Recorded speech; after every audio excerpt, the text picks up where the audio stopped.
ओम शांति। आज 30 जुलाई 2024 के बाबा के अनमोल मधुर महावाक्य सुनेंगे। आज की मुरली में बाबा कहे, दुनिया के अंदर विद्या भवन है। अब विद्याएं तो दो होती है, एक है जिस्मानी विद्या, दूसरी है रूहानी विद्या। लेकिन इस रूहानी विद्या के विषय में किसी को पता नहीं है।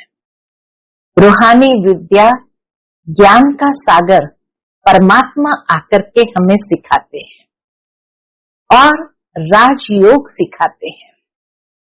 लेकिन जब मनुष्य नहीं समझते हैं तो गीता के भगवान को कृष्ण समझ बैठे हैं। बाबा कहे, वास्तव में बाप आकर के ये गीता का ज्ञान सुनाते हैं तो सच्चा विद्या भवन यही है। साथ ही साथ आज बाबा कहे, दुनिया में मनुष्य ये भी नहीं जानते हैं कि विश्व में अशांति का कारण क्या है और शांति कैसे स्थापन होती है। तो विश्व में अशांति का कारण है अनेकानेक धर्म। जो कलयुग के अंदर अनेकता है तब अशांति है, और बाप आकर के सत धर्म की स्थापना करते हैं तो शांति हो जाती है। तो शांति का आधार एक सत धर्म। बाबा कहे, तुम समझ सकते हो कि लक्ष्मी नारायण के राज्य में कितनी शांति थी। पवित्र धर्म, पवित्र कर्म था।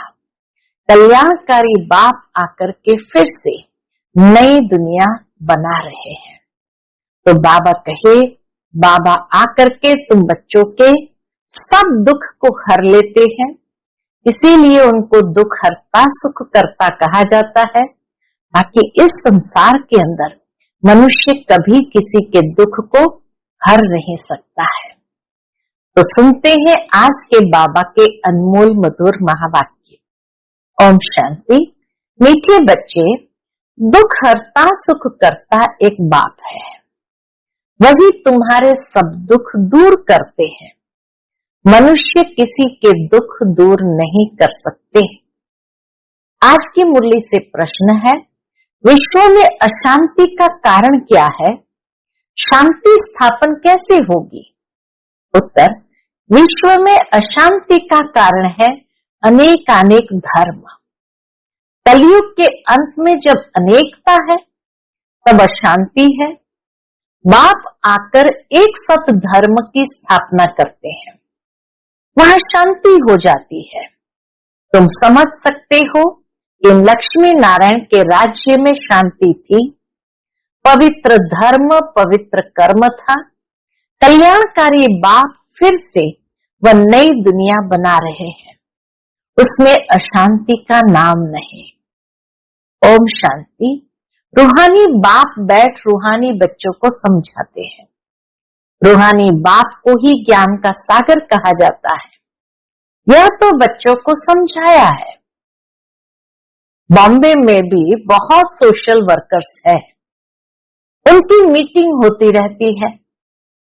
बॉम्बे में खास जहां मीटिंग करते हैं उनका नाम है भारतीय विद्या भवन। भारतीय विद्या भवन। अब विद्या होती है दो प्रकार की। एक है जिस्मानी विद्या, जो स्कूल कॉलेजों में दी जाती है। अब उसको विद्या भवन कहते हैं। जरूर वहां कोई दूसरी चीज है। अब विद्या किसको कहा जाता है? रियल विद्या किसको कहा जाता है? यह तो मनुष्य जानते ही नहीं। यह तो रूहानी विद्या भवन होना चाहिए। विद्या ज्ञान को कहा जाता है। इसीलिए दुनिया में स्कूल में भी यही कहा जाता है कि विद्या से विनय आता है। जिसने विद्या को सचमुच में जीवन में धारण किया, उसके अंदर विनय, विनम्रता आ जाती है। लेकिन आज की दुनिया के अंदर देखा जाए कि मनुष्य जो जिस्मानी विद्या पढ़ता है, उससे उसके अंदर अहंकार बढ़ता है और इसीलिए अहंकार सबसे बड़ा अज्ञान है।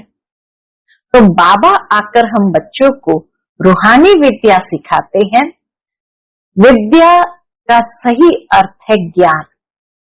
तो विद्या ज्ञान को कहा जाता है। परम पिता परमात्मा ही ज्ञान सागर है। श्री कृष्ण को ज्ञान का सागर नहीं कहेंगे। शिव बाबा की महिमा अलग, श्री कृष्ण की महिमा अलग है। भारतवासी मूंझ पड़े हैं। गीता का भगवान श्री कृष्ण को समझ बैठे हैं, तो विद्या भवन आदि खोलते रहते हैं, समझते कुछ भी नहीं। और वो विद्या भवनों में मीटिंग्स चलती रहती है। विद्या है गीता का ज्ञान। वह ज्ञान तो है ही एक बाप में, जिसको ज्ञान का सागर कहा जाता है, जिसे मनुष्य मात्र जानते नहीं है। भारतवासियों का धर्म शास्त्र तो वास्तव में है ही एक। कौन सा? सर्व शास्त्रमय शिरोमणि भगवत गीता। अब भगवान किसको कहा जाए, वह भी इस समय भारतवासी समझते नहीं। या तो श्री कृष्ण को कह देते, या राम को, या अपने को ही परमात्मा कह देते।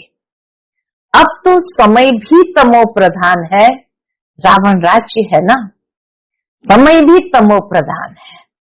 तुम बच्चे जब किसको समझाते हो तो बोलो शिव भगवान वाच। पहले तो यह समझे कि ज्ञान सागर एक ही परमपिता परमात्मा है, जिसका नाम है शिव। शिवरात्रि भी मनाते हैं, परंतु किसको भी समझ में नहीं आता है। जरूर शिव आया हुआ है तब तो रात्रि मनाते हैं। शिव कौन है यह भी नहीं जानते। बाप कहते भगवान तो सबका एक ही है, सब आत्माएं भाई भाई है। आत्माओं का बाप एक ही परम पिता परमात्मा है, उनको ही ज्ञान सागर कहेंगे। देवताओं में यह ज्ञान है नहीं। कौन सा ज्ञान? रचयिता और रचना के आदि मध्य अंत का ज्ञान कोई मनुष्य मात्र में नहीं है। कहते भी है प्राचीन ऋषि मुनि नहीं जानते थे, प्राचीन का भी अर्थ नहीं जानते। सतयुग त्रेता हुआ प्राचीन, सतयुग है नई दुनिया। वहां तो ऋषि मुनि थे ही नहीं, यह ऋषि मुनि आदि सब बाद में आए हैं।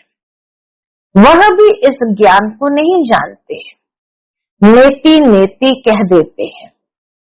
वही जानते नहीं तो भारतवासी जो अभी तमोगुणी हो गए हैं वो कैसे जान सकते?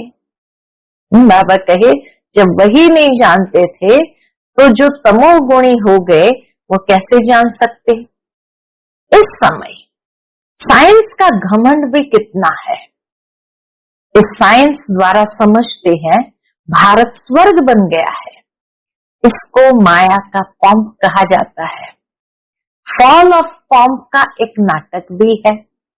कहते भी है कि इस समय भारत का पतन है। सतयुग में उत्थान है, अब पतन है। यह कोई स्वर्ग थोड़ी है, यह तो माया का पॉम्प है। इसको खत्म होना ही है। ये माया के पॉम्प को खत्म होना ही है। मनुष्य समझते हैं विमान है, बड़े बड़े महल, बिजलियां है, यही स्वर्ग है। कोई मरता है तो भी कहते हैं स्वर्गवासी हुआ। इससे भी समझते नहीं कि स्वर्ग गया तो जरूर स्वर्ग कोई और है ना। मनुष्य अगर स्वर्ग गया तो स्वर्ग कोई और है ना। ये तो रावण का पॉम्प है। बेहद का बाप स्वर्ग की स्थापना कर रहे हैं। इस समय है चटा बेटी माया और ईश्वर की। इसको कहा जाता है चटा बेटी माया और ईश्वर की, आसुरी दुनिया और ईश्वरीय दुनिया की। यह भी भारतवासियों को समझाना पड़े। दुख तो अजन बहुत आने वाला है। बाबा ने ये जैसे भविष्यवाणी बता दी कि दुख तो अर्जुन बहुत आने वाला है, अथाह दुख आना है। स्वर्ग तो होता ही सतयुग में है, कलयुग में हो न सके। यह भी किसको पता नहीं, पुरुषोत्तम संगम युग किसको कहा जाता है। यह भी बाप समझाते हैं, ज्ञान है दिन, भक्ति है रात। अंधियारे में धक्के खाते रहते हैं। भगवान से मिलने के लिए कितने वेद शास्त्र आदि पढ़ते हैं। ब्रह्मा का दिन और रात, सो ब्राह्मणों का दिन और रात। सच्चे मुखवंशावली ब्राह्मण तुम हो। वह तो है कलयुगी कुखवंशावली ब्राह्मण, तुम हो पुरुषोत्तम संगम युगी ब्राह्मण। यह बातें और कोई नहीं जानते। यह बातें जब समझे तब बुद्धि में आए कि हम ये क्या कर रहे हैं। भारत सतो प्रधान था, जिसको ही स्वर्ग कहा जाता है, तो जरूर यह नर्क है। तब तो नर्क से स्वर्ग में जाते हैं, वहां शांति भी है, सुख भी है, लक्ष्मी नारायण का राज्य है ना। तुम समझा सकते हो मनुष्य की वृद्धि कैसे कम हो सकती है, अशांति कैसे कम हो सकती है। अशांति है ही पुरानी दुनिया कलयुग में, नई दुनिया में ही शांति होती है। स्वर्ग में शांति है ना, उनको ही आदि सनातन देवी देवता धर्म कहा जाता है। हिंदू धर्म तो अभी का है, इनको आदि सनातन धर्म नहीं कह सकते। हिंदू धर्म को आदि सनातन धर्म नहीं कह सकते। ये तो हिंदुस्तान के नाम पर हिंदू कह देते हैं। आदि सनातन देवी देवता धर्म था, वहां कंप्लीट पवित्रता, सुख शांति, हेल्थ, वेल्थ आदि सब था। अभी पुकारते हैं, हम पतित हैं, हे पतित पावन आओ। अब प्रश्न है, पतित पावन कौन? पुकारते हैं तो पतित पावन कौन? श्री कृष्ण को तो नहीं कहेंगे। पतित पावन परमपिता परमात्मा ही ज्ञान का सागर है, वही आकर पढ़ाते हैं। ज्ञान को पढ़ाई कहा जाता है, सारा मदार है गीता पर।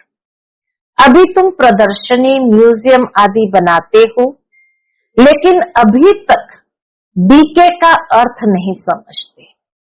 हम बाबा कहे तुम इतने प्रदर्शनी, म्यूजियम बनाते हैं, लोग आते हैं, समझते हैं, लेकिन अभी तक बीके का अर्थ नहीं समझते। समझते हैं ये कोई नया धर्म है, सुनते हैं, समझते कुछ नहीं। बाप ने कहा है बिल्कुल ही तमो प्रधान पत्थर बुद्धि है। इस समय साइंस घमंडी भी बहुत बन गए हैं। साइंस से ही अपना विनाश कर लेते हैं, तो पत्थर बुद्धि कहेंगे ना, पारस बुद्धि थोड़ी कहेंगे। बॉम्ब्स आदि बनाते हैं अपने विनाश के लिए। ऐसे नहीं शंकर कोई विनाश करता है, नहीं, इन्होंने अपने विनाश के लिए सब बनाया है, परंतु तमो प्रधान पत्थर बुद्धि समझते नहीं है। जो कुछ बनाते हैं इस पुरानी सृष्टि के विनाश के लिए, विनाश हो तब फिर नई दुनिया की जय जयकार हो। जब तक विनाश नहीं होगा तो नई दुनिया की जय जयकार कैसे होंगी? वह तो समझते हैं स्त्रियों का दुख कैसे दूर करें, परंतु मनुष्य थोड़ी किसका दुख दूर कर सकते हैं। दुख हरता सुख करता तो एक ही बाप है। देवताओं को भी नहीं कहेंगे, दुख हरता सुख करता ये टाइटल देवताओं को भी नहीं देंगे। श्री कृष्ण भी देवता हो गया, भगवान नहीं कह सकते।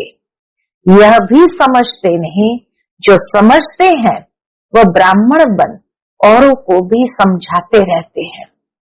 जो राज्य पद के अथवा आदि सनातन देवता धर्म के हैं वह निकल आते हैं। लक्ष्मी नारायण स्वर्ग के मालिक कैसे बने? क्या कर्म किया जो विश्व के मालिक बने?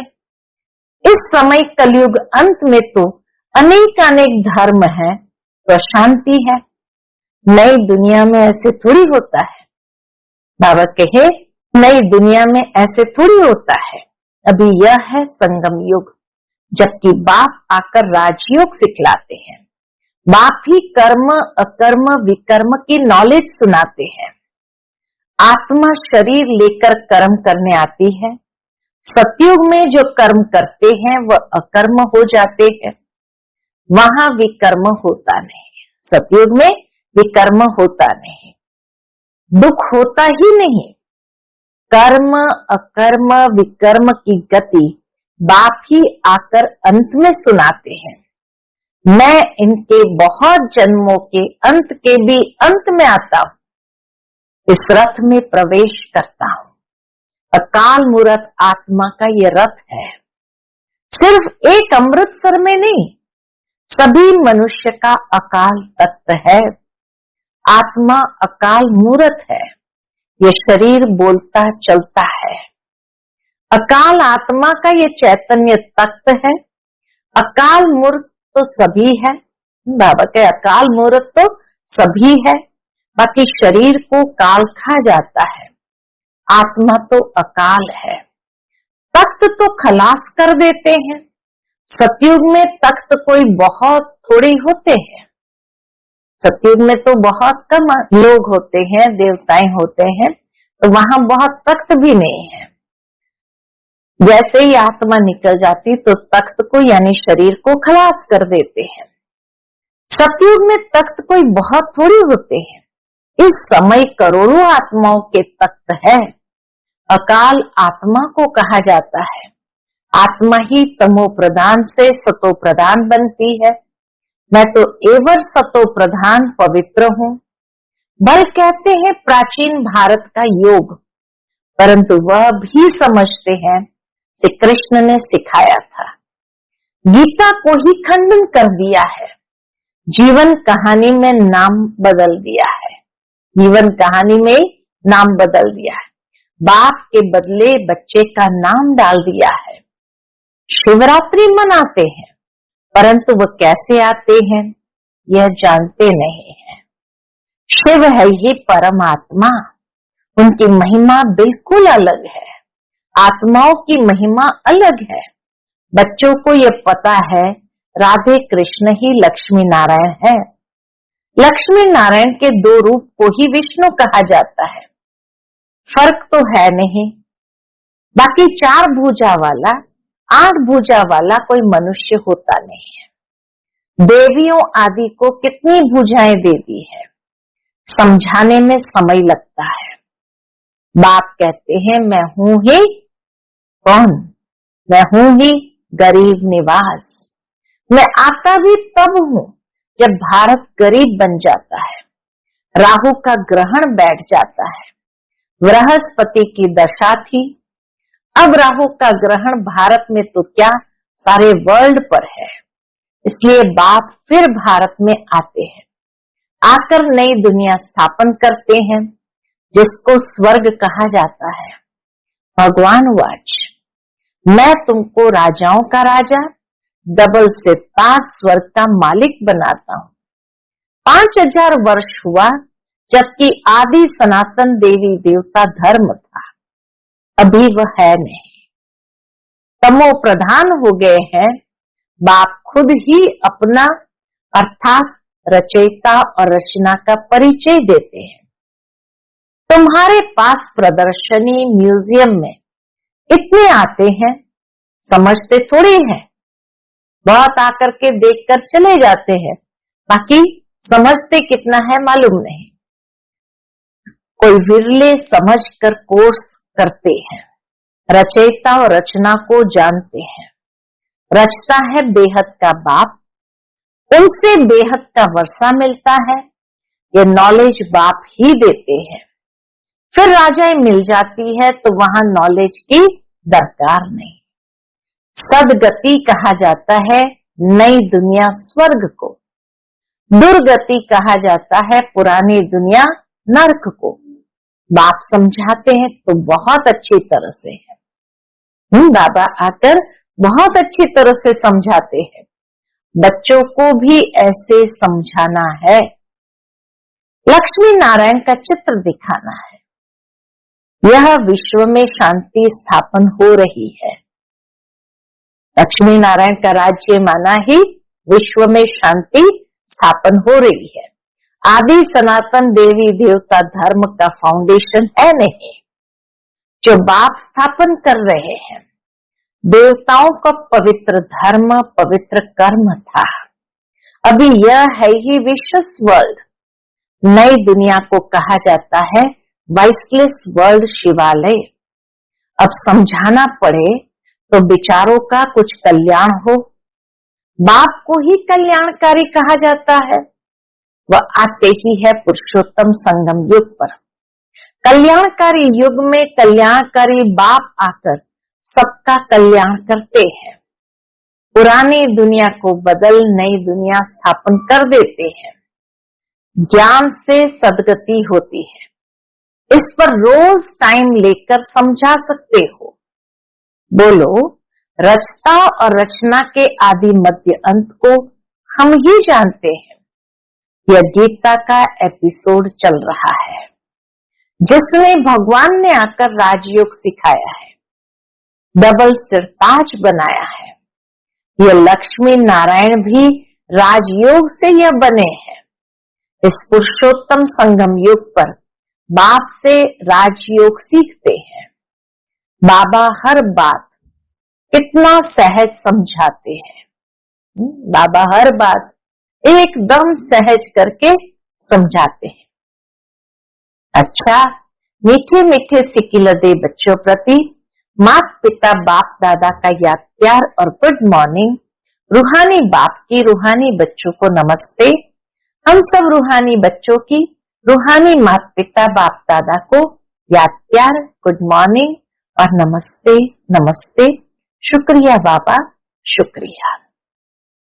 आज की मुरली से धारणा के लिए मुख्य बात है, पहली पॉइंट, राजयोग की पढ़ाई सोर्स ऑफ इनकम है, क्योंकि इससे ही हम राजाओं का राजा बनते हैं। यह रूहानी पढ़ाई रोज पढ़नी और पढ़ानी है। दूसरी पॉइंट, सदा नशा रहे कि हम ब्राह्मण सच्चे मुखवंशावली है। हम कलयुगी रात से निकल दिन में आए हैं। यह है कल्याणकारी पुरुषोत्तम युग। इसमें अपना और सर्व का कल्याण करना है।